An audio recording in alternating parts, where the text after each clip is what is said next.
Hi friends, so today I'll show you how this particular waterless cleaning kit will wipe off any sort of stain, dust, dirt or anything. Just you can see here certain marks are there which I'll be just removing up. So I'm just spraying it first, giving it some time to soak. I'm using this microfiber cloth to wipe it off.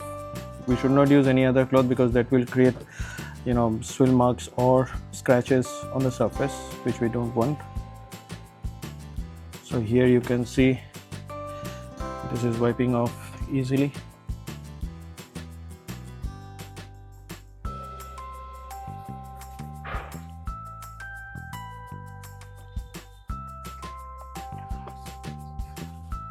So it's clean now,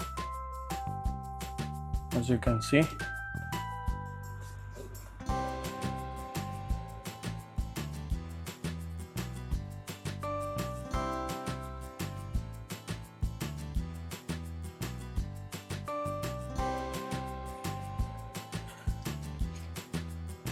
So that's it.